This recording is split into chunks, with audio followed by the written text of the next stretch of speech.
बिस्मिल्लाहिर्रहमानिर्रहीम। अस्सलाम वालेकुम स्टूडेंट्स, हम एनिमल बिहेवियर के बारे में पढ़े थे और बिहेवियर की फर्स्ट टाइप हम डिस्कस कर चुके हैं, इनेट बिहेवियर। और इनेट बिहेवियर की फर्दर दो टाइप, रिफ्लेक्सेस और इंस्टिंक्ट्स के बारे में भी बात कर चुके हैं और ओरिएंटेशन के बारे में भी बात कर चुके हैं। आज से हम स्टार्ट लेंगे लर्निंग बिहेवियर। तो ये ऐसा बिहेवियर है जो एक्सपीरियंस के साथ तब्दील होता रहता है। ये फिक्स बिहेवियर नहीं है, इसमें मॉडिफिकेशंस आती रहती हैं वक्त के साथ साथ, और इसमें ये चेंजेस आती किसकी वजह से हैं? एक्सपीरियंस की वजह से।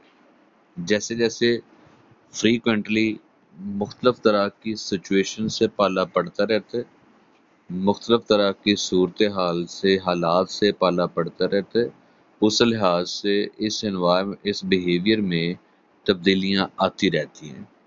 तो ऐसे बिहेवियर को हम लर्निंग बिहेवियर का नाम देते हैं। और इसका एक बड़ा इंपॉर्टेंट फीचर जो आपको पहले भी बता चुका हूँ कि ये बिहेवियर एक ही स्पीशीज के तमाम अफराद में वेरिएबल हो सकता है, इसमें फ़र्क हो सकता है, क्योंकि हर इंडिविजुअल का एक्सपीरियंस डिफरेंट हो सकता है। ओवरऑल लर्निंग बिहेवियर को हम 6 टाइप में डिवाइड करते हैं, क्लासीफाई करते हैं। तो इन 6 टाइप्स को हम डिस्कस करते हैं। तो पहली टाइप है लर्निंग बिहेवियर की, जिसको हम इम्प्रिंटिंग कहते हैं।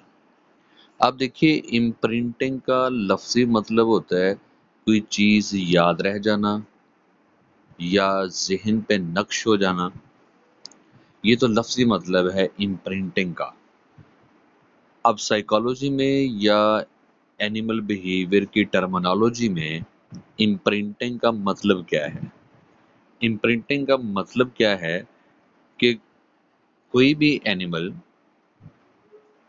किसी दूसरे एनिमल को या किसी और पर्सन को या किसी बेजान चीज को अपनी पेरेंट समझकर उसको फॉलो करना शुरू कर देता है।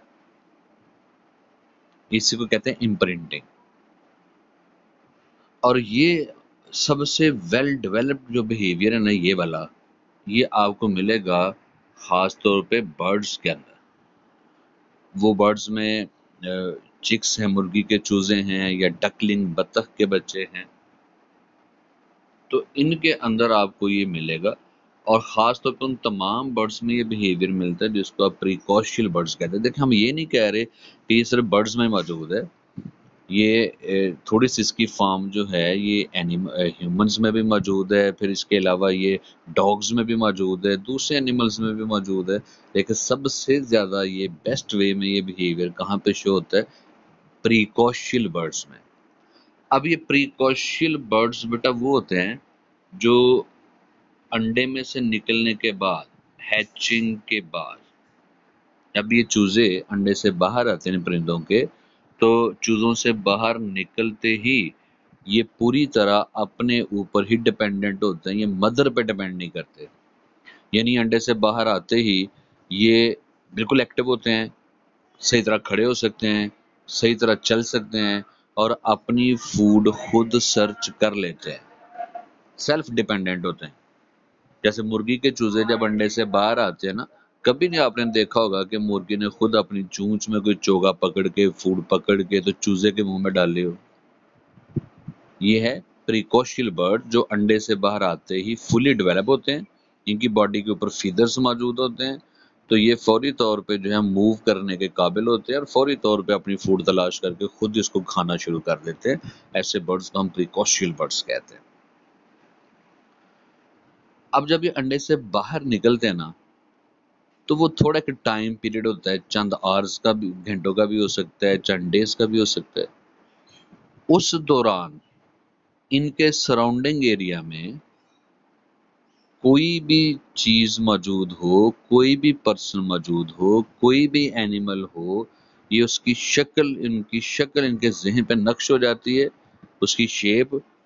तो फिर ये सारी जिंदगी उसको फॉलो करते रहते हैं। और मैंने बताया वो बेजान चीज लेकिन मूविंग होनी चाहिए। सपोज करें एक एक्सपेरिमेंट भी बल्कि किया गया कि जब ये अंडों से बत्तख के बच्चे निकलने वाले थे तो बिल्कुल उसके करीब चाबी से चलने वाला एक खिलौना डक रख दी गई। तो जो ही वो चूजे अंडे से बाहर निकले, उन्होंने चाबी से चलने वाले ऑटोमेटेड जो है ना वो खिलौना बत्तख को ही अपनी माँ समझ लिया और उसी को फॉलो करना शुरू कर दिया। फिर जिस साइंटिस्ट इसके ऊपर एक्सपेरिमेंट किए थे उन्होंने इवन कि ये किया कि जब ये अंडों में से ये चूजे निकल रहे थे तो खुद पास खड़े हो गए, उनकी जो मदर थी उनको पास नहीं रखा, खुद खड़े हो गए तो मूव करना शुरू कर दिया। तो जैसे जैसे चूजे अंडे से बाहर निकलना शुरू हुए, उन्होंने इन साहिब को ही फॉलो करना शुरू कर दिया। क्या समझ के? अपना पेरेंट्स समझ के। क्योंकि ये नेचुरल बात है कि जब अंडे से चूजा बाहर निकलेगा तो डेफिनेटली बिल्कुल करीब उसके किसको होना चाहिए? उसके मदर को होना चाहिए, मदर बर्ड को होना चाहिए।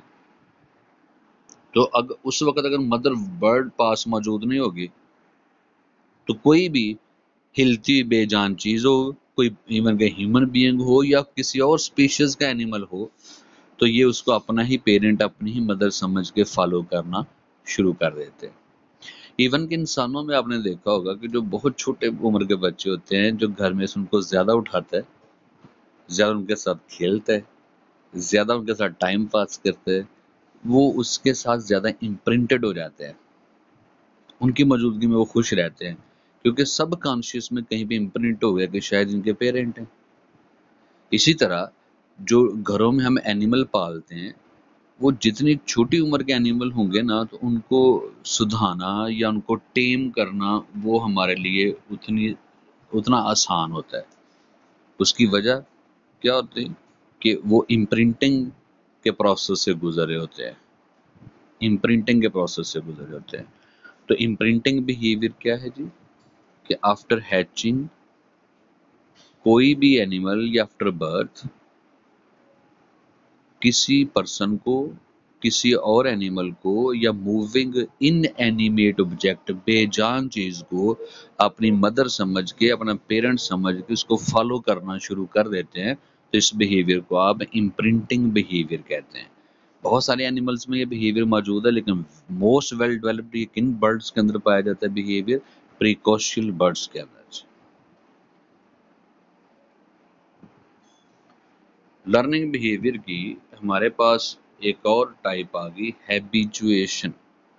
अब हैबिचुएशन का लफ्जी मतलब तो ये है किसी चीज का आदी हो जाना, किसी चीज की आदत हो जाना। पहले मैं आपको एक सिंपल एग्जांपल देता हूँ, फिर मैं इसको एक्सप्लेन करूंगा। कभी ऐसा हो कि आप कहीं पे बैठे हैं तो करीब ही आपके कोई कैट आकर बैठ गई है। आप कैट को देखकर जोर से चुटकी बजाएं या जोर से ताली बजाएं तो कैट फौरी तौर पे हड़बड़ाकर उठ खड़ी होगी और शायद वहां से भाग भी जाए। लेकिन अगर वो फौरी तौर पर उठ खड़ी हुई है तो वो इधर उधर देखेगी, देखा उसने कि अच्छा ये जो क्लैप की आवाज है इसका मुझे कोई खतरा नहीं है, फिर वो वहीं पे बैठ जाएगी। दूसरी दफा जब आप दोबारा क्लैप करेंगे अगेन, तो आप देखेंगे कि वो उस कैट ने अब उठी नहीं है, सिर्फ उधर ही फौरी तौर पर सर उठा के देखा दाएं बाएं। यानी पहले के निस्बत रिस्पॉन्स इतना इंटेंस, इतना शिद्दत से नहीं आया। तीसरी दफा, चौथी दफा, 8-10 दफा जब आप ये क्लैप वाले प्रोसेस को रिपीट करेंगे ना, तो एक टाइम ऐसा आएगा कि क्लैपिंग की आवाज को कैट क्या करेगी? इग्नोर करेगी। ये क्या है? हैबिचुएशन है।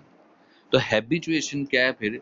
ये ऐसी लर्निंग है कि जिसमें बिहेवियर चेंज हो जाता है। वो क्या चेंज हो जाता है? Diminish of response to repeated stimuli, कि बार बार एक ही स्टिमुलस अप्लाई हो रही है लेकिन अब वो डेंजरस साबित नहीं हो रही, तो एनिमल उस रिपीटेड नॉन डेंजरस स्टिमुलस को रिस्पांस देना बंद कर देता है या रिस्पांस को रिड्यूस कर देता है। डिमिनिश का मतलब होता है, डिमिनिश का मतलब होता है रिड्यूस करना, कम करना। तो शराइत क्या है कि कोई स्टिमुलस बार बार अप्लाई हो लेकिन वो नॉन डेंजरस हो तो एनिमल उसको रिस्पॉन्स देना बंद कर देता है या रिस्पॉन्स कम कर देता है। इस बिहेवियर को हम हैबिचुएशन कहते हैं। ये बिल्कुल ऐसा ही है कि जैसे क्लास में एक टीचर बच्चों को डांट रहे हैं कि भी अब जो बच्चा बोला ना तो मैंने उसको क्लास में से निकाल देना या उसको फाइन होगा। अब जब वो बार बार बच्चे बोल रहे हैं और टीचर यही कह रहे हैं कि मैं जो है इनको क्लास से निकालूंगा या इनको फाइन करूंगा, लेकिन वो ऐसा नहीं कर रहा टीचर। ठीक है, फिर एक वक्त ऐसा आएगा कि ये इस बात को सुनकर बच्चे चुप ही नहीं होते। पहली दफा जब टीचर ने कहा जब किसी ने ऐसा किया तो मैं उसको पनिशमेंट भी दूंगा, वो फाइन की शक्ल में हो सकती है या किसी और फॉर्म में, तो वो बच्चे वक्ती पर चुप कर जाते हैं। जब 3-4 दिन 5 दिन ऑब्जर्व किया कि नहीं ये कहते हैं लेकिन फाइन करते नहीं, तो फिर वो इस बात पर रिस्पॉन्स देने बंद कर देते, वो बोलते रहते हैं क्लास में। ये तो बड़ी सिंपल सी एक एग्जांपल आपको समझाने के लिए दे रहा हूँ। ओके जी, अब सवाल ये है कि हैबिचुएशन का एनिमल को फायदा क्या होता है कि एक नॉन डेंजरस रिपीटेड स्टिमुलस को इग्नोर करने का मकसद क्या है, फायदा क्या होता है। इसका फायदा क्या होता है कि रिपीटेड स्टिमुलाई को इग्नोर करने का फायदा क्या होता है कि एनर्जी बच जाती है। देखिए जब ये रिस्पॉन्स देना ना तो उसमें एनर्जी तो ड्रेन होगी, एनर्जी तो ज़ाया होगी। ज़रा रिस्पॉन्स कैसे देंगे आप, मूव करके या किसी और वे से, तो उसमें कहीं ना कहीं पे तो एनर्जी ड्रेन होती है।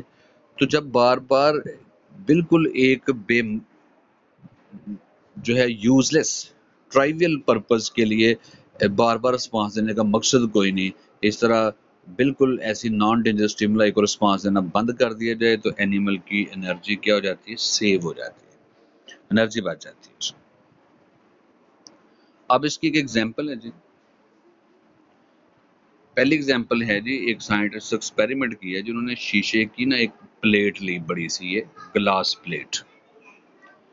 इस ग्लास प्लेट के ऊपर ना उन्होंने एक एनिमल रख दिया जिसको आप जानते हैं स्नेल के नाम से, जिसके हेड पे ये आइज होती है इस तरह और इसका शेल होता है ये स्नेल। अब स्नेल इस ग्लास प्लेट के ऊपर ना मूव कर रहा है। आप इसकी ना एक साइड पे यहाँ पे इस ग्लास प्लेट को टैप करें, ये उंगली के साथ इसको जो नॉक करें, तो आप देखेंगे जो ही टैप की आवाज आई स्नेल ने मूव करना बंद कर दिया, फौरी तौर पे अपने शेल में घुस गया। थोड़ी देर के बाद स्नेल ने अपना हेड आइज बाहर निकाली, देखा खतरा मौजूद नहीं, फिर उसने मूव करना शुरू कर दिया।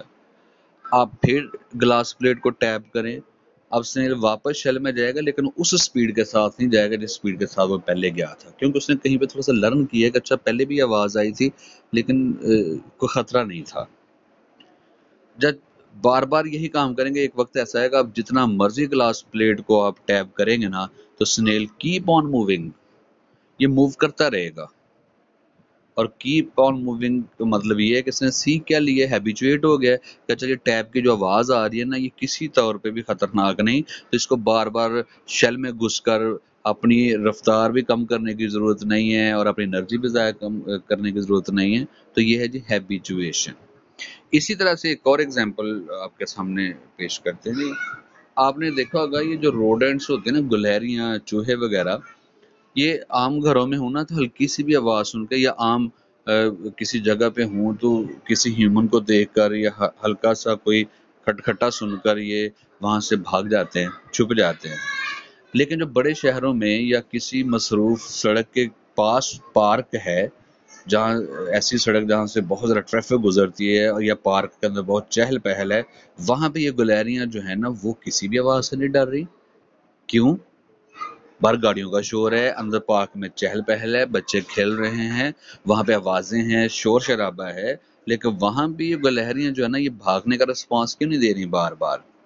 वजह, इन्होंने वक्त के साथ सीख लिया है कि जो पार्क के अंदर लोग हैं ये अपनी सैर तफरीह के लिए आए हैं, मेरे लिए किसी तरह भी डेंजरस नहीं है।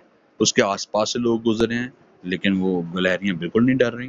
इसी तरह अब बाहर जो सड़क पे गाड़ियां चल रही हैं, उनके हॉर्न की जो आवाज़ है वो भी इनके लिए किसी तरह खतरनाक नहीं है डायरेक्टली, तो वो उन्होंने उनको भी रिस्पॉन्स देना बंद कर दिया। तो ये भी एक तरह की क्या है जी, हैबिचुएशन है। ओके जी, लर्निंग बिहेवियर की नेक्स्ट टाइप है जी कंडीशनिंग और कंडीशनिंग रिफ्लेक्स टाइप 1। अब कंडीशनिंग बिहेवियर बड़ा इंटरेस्टिंग है। ये एक्चुअली रिफ्लेक्स है, ऑटोमेटिक आपका बिहेवियर होता है। मतलब आप अपनी मर्जी से नहीं फैसला करते कि आपने इसको जो है वो शो करना है या नहीं करना। लेकिन लर्निंग कैसे है फिर? एक रिफ्लेक्स तो वो भी था ना इनेट बिहेवियर में, लेकिन इसका और उसका फर्क जरा देखिएगा। इसमें आप करते क्या हैं जी, या कोई भी एनिमल क्या करता है कि किसी भी इररेलेवेंट स्टिमुलस को प्राइमरी या नेचुरल या असल स्टिमुलस से समझ लिया जाता है। Pairing of an irrelevant stimulus with the number of primary stimulus, और इसकी वजह से एलिसिट्स स्टार्ट हो जाता है ऑटोनोमिक रिस्पांस। मैं भी इसके एग्जांपल देता हूँ। आप ये देखें, बल्कि ये साबित के पॉल्व ने, रशियन साइंटिस्ट थे, उन्होंने डॉग्स के ऊपर एक्सपेरिमेंट करके तो इस बिहेवियर को आइडेंटिफाई किया था। अब देखिएगा जरा, देखिए फूड जो ही डॉग के सामने रखेंगे तो डॉग सलाइवा पैदा करेगा। ये तो नेचुरल है, अनकंडीशनड बिहेवियर है कि जो ही वो फूड को उसके सामने फूड रखी जाएगी तो डॉग क्या करेगा, सलाइवा सिक्रीट करेगा। It's normal. अब डॉग जो सलाइवा सिक्रीट कर रहा है, तो ये सलाइवा सिक्रीट होना रिस्पॉन्स है, और फूड को देखना ये प्राइमरी स्टिमुलस है या नेचुरल स्टिमुलस है। लेकिन अगर हम ऐसा करें कि फूड देने से थोड़ी देर पहले बेल बजाएं, फिर फूड डॉग के सामने रखें, फिर डॉग जो है वो देख के क्या पैदा करेगा, सलाइवा। अब आहिस्ता आहिस्ता क्या हो रहा है, डॉग ने ये सीखना शुरू कर दिया है कि अच्छा कि जब बेल बजेगी ना तो खाना भी आएगा। तो एक दिन तो बड़ा अजीब मामला हुआ पॉल्व के साथ। अभी उसने बेल बजाई ही थी, फूड नहीं रखी, सिर्फ बेल ही बजाई, तो डॉग ने सलाइवा सिक्रीट करना शुरू कर दिया। अब देखो, सलाइवा सिक्रीट कब होगा, फूड को देखकर। फूड को देखना क्या है, प्राइमरी स्टिमुलस।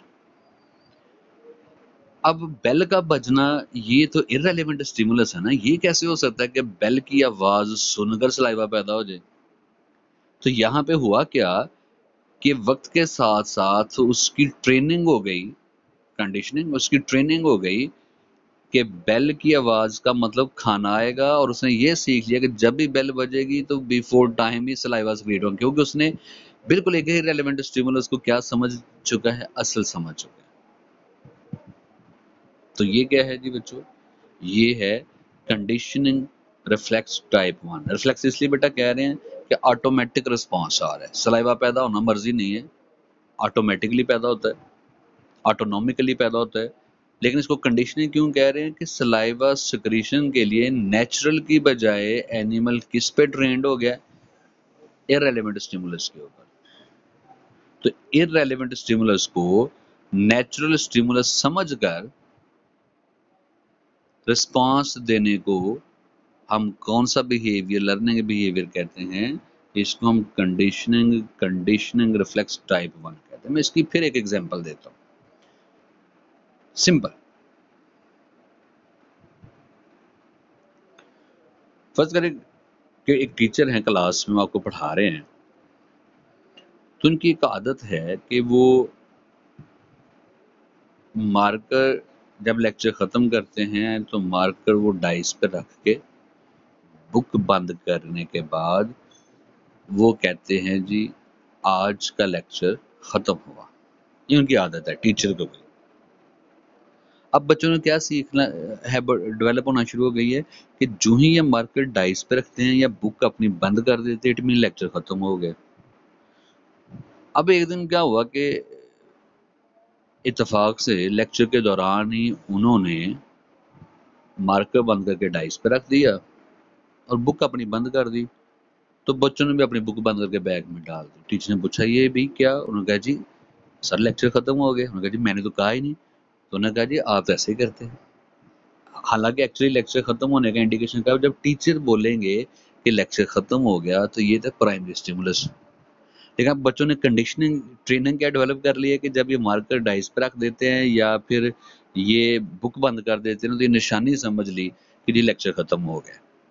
इररेलेवेंट स्टिमुलस को क्या समझ लिए इन्होंने? नेचुरल स्टिमुलस समझ लिए। ये तो आपको समझाने के लिए सिर्फ एग्जांपल दे रहा हूँ कि नेचुरल स्टिमुलस क्या होती है और इररेलेवेंट स्टिमुलस क्या होती है। ओके जी, अब हम इस पे बात करते हैं कि ये जो कंडीशनिंग रिफ्लेक्स जो है इसका कोई बायोलॉजिकल सिग्निफिकेंस भी है कि एक इररेलेवेंट स्टिमुलस को जो है वो नेचुरल स्टिमुलस समझ के रिस्पांस देना शुरू कर दें, यानी ऐसी स्टिमुलस को रिस्पांस देना शुरू कर दिया जिसको उस रिस्पांस के साथ लिंक ही कोई नहीं होता। क्यों होता है ऐसा? इसका इसका फायदा क्या है एनिमल्स को? जी इसका बड़ा जबरदस्त फायदा है। वो फायदा क्या है कि इससे ऑर्गेनिज्म जो है ये अप्रोप्रिएटली बड़ा फौरी रिस्पांस दे सकता है एनवायरमेंटल चेंजेस को, और conditional process remove dependence on one kind of reflex symbol for action. तो इससे सर्वाइवल वैल्यू बढ़ जाती है, सर्वाइवल के चांस एनिमल्स के लिए बढ़ जाते हैं। हम ह्यूमन से अलावा बात कर रहे हैं। तो उसका फायदा क्या होता है कि सर्वाइवल क्यों बढ़ेगी? मैं उसकी एक एग्जांपल देता हूँ, कल लास्ट टाइम भी दी थी कि फर्ज करें कि ज़ीब्रा का ग्रुप जो है वो घास के मैदान में घास खा रहे हैं, फॉरेस्ट में कहीं पे। अगर हवा के झोंके से भी घास तेज हिलेगी ना तो ये फौरी तौर पे भाग जाएंगे, ये समझ के प्रीडेटर आ गया। हालांकि भागना कब बनता है उसूली तौर पे कि जब ये प्रीडेटर को खुद देख लें, फिर कहेंगे अच्छा जी प्रीडेटर की आमद है, भाग्य जी एस्केप करें। ये तो हो गया नेचुरल मामला। लेकिन यहाँ पे तो प्रीडेटर को तो देखा ही नहीं है, सिर्फ घास के हिलने को ही प्रीडेटर समझ लिया गया। अब देखिए इसका क्या ये अप्रोप्रिएट रिएक्शन है। क्या अच्छा था कि प्रीडेटर बिल्कुल करीब पहुंच जाता, फिर इसको इनकी नजर पड़ती, फिर ये भागते, तो क्या फिर इनके पास बचने के चांस ज्यादा होते? नहीं, बहुत कम होते। तब इनको श्योर भी नहीं है कि प्रीडेटर आया भी कि नहीं है, लेकिन उन्होंने आहिस्ता आहिस्ता सीख लिया कि जब प्रीडेटर आता है ना तो घास उसके चलने की वजह से छुप छुप के आता है, तो जो पौधे हैं उनके पत्ते हिलते हैं या जो घास है वो हिलती है, तो वहां से भाग निकलते हैं बिफोर टाइम ही। तो देखिए सर्वाइवल वैल्यू रिएक्शन ज्यादा अप्रोप्रिएट हो गया, सर्वाइवल के चांस क्या हो गए? बढ़ गए।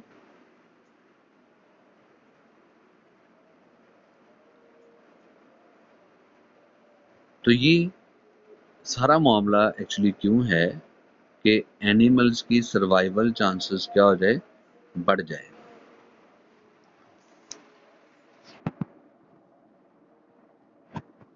लर्निंग बिहेवियर की एक और टाइप है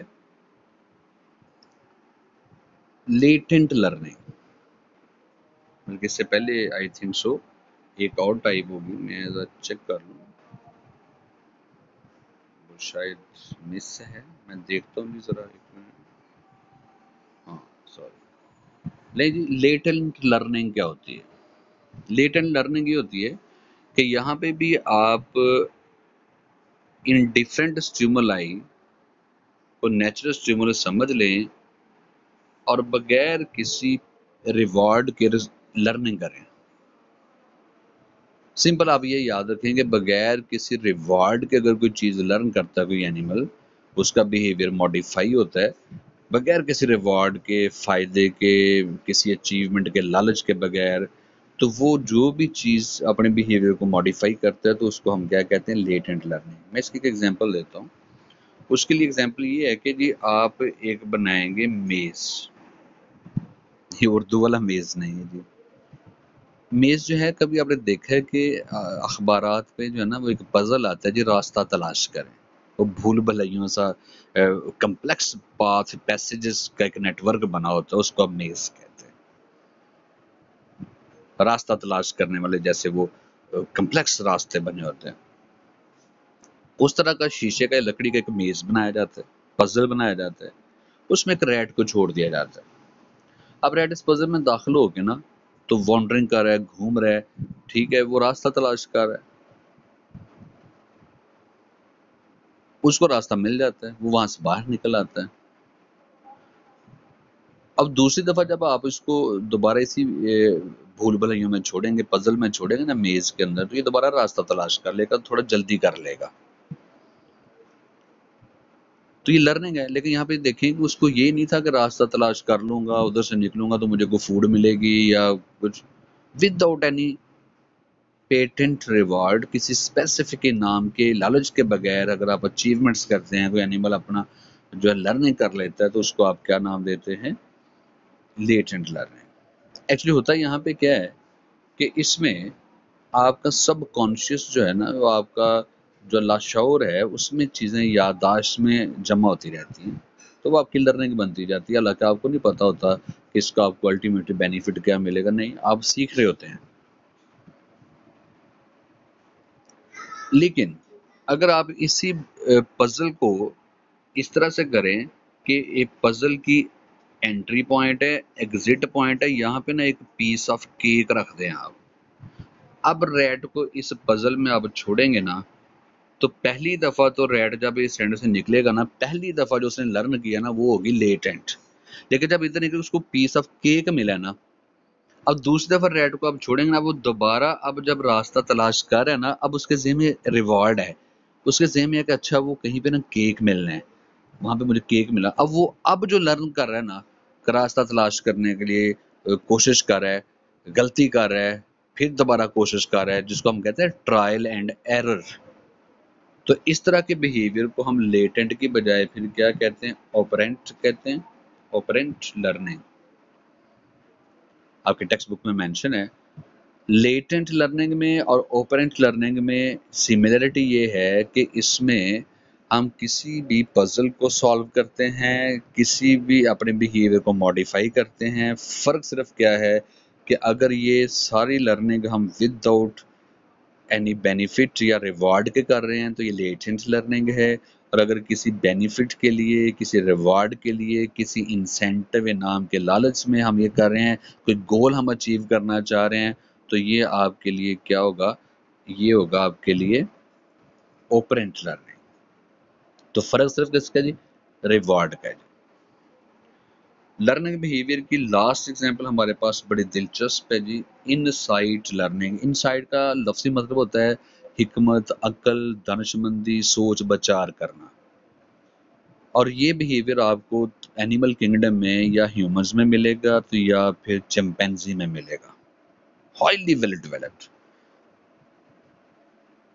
तो इनसाइट लर्निंग में होता क्या एक्चुअली कि जब कभी एनिमल को किसी नॉवल सिचुएशन का सामना करना पड़ता है। अब नॉवल सिचुएशन जो है, ये बेटा क्या होती है? ऐसी सिचुएशन जिससे पहले कभी पाला नहीं पड़ा आपका, ऐसा प्रॉब्लम जिसका पहले आपके पास कोई एक्सपीरियंस नहीं है। फिर उसका हल आप कैसे हल तलाश करते हैं? ज़ाहिर है सोच विचार करके। लेकिन इसके स्टेप होते हैं। पहला ये होता है कि आपको नॉवल सिचुएशन फेस करनी पड़ती है, फिर आप उस सारी सिचुएशन को रिकास्ट करते हैं, अपने जहन में, तस्वर में उसको क्रिएट करते हैं।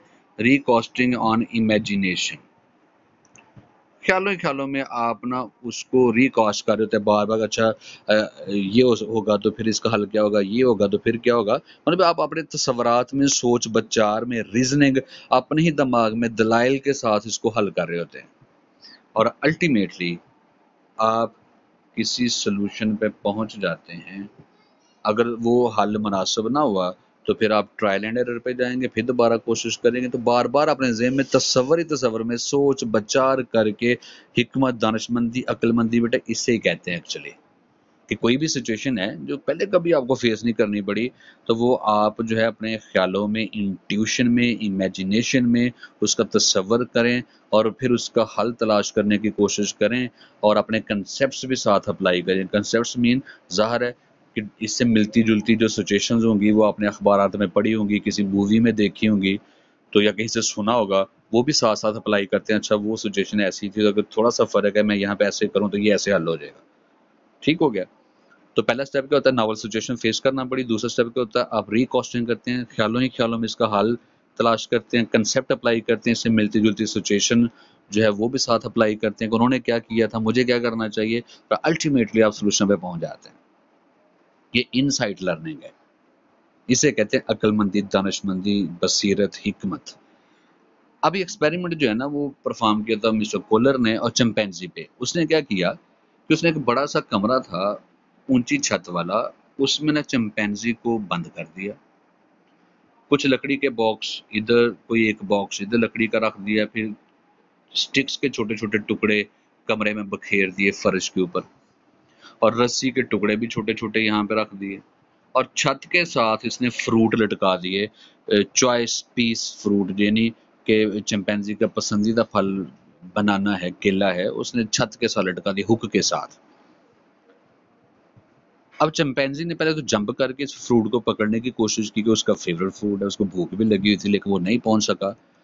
अब इसने सोचा, ख्यालों ही ख्यालों में चुप करके बैठ गया, और चिंपैंजी की निशानी है, जब ये सोचता है ना तो अपने हेड के मिडल में ना अपनी उंगली के साथ स्क्रैच करता है, खारिश करता है, इसका मतलब सोच रहा है।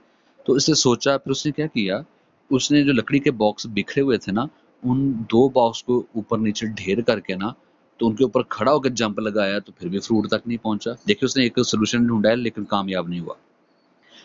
फिर दोबारा उसने सोचा, उसने क्या किया, जो स्टिक के टुकड़े थे ना उनको रस्सियों के साथ बांध के लंबी स्टिक की, लकड़ी के डिब्बों को एक दूसरे के ऊपर रखा, स्टिक के साथ वो केलों को उतार के खा गया। तो देखो वो बार बार सारी सिचुएशन को अपनी इमेजिनेशन में ले जाकर उसके ऊपर कंसेप्ट अप्लाई कर रहा है कि अगर ऐसे करूं तो मैं ऐसे करूं। पहले उसने अकेला जंप लगा के देखा, फर्श से डायरेक्ट ऊपर नहीं पहुंचा, फिर उसने लकड़ी के दो बॉक्स ऊपर नीचे रख के फिर जंप किया, फिर भी नहीं पहुंचा। फिर उसने क्या किया कि स्टिक के टुकड़े जोड़कर लंबी स्टिक बनाई, और फिर बॉक्स के ऊपर खड़े होकर स्टिक की मदद से उसने ये फ्रूट उतार के खा लिया। बट अगर इनके अलावा कोई और एनिमल होता ना, तो सारी जिंदगी इन फ्रूट्स तक ना पहुंच पाता। ये किसकी बदौलत मुमकिन हुआ है जी? इनसाइट बिहेवियर के, अक्ल बसीरत सोच बचा के बेस के ऊपर।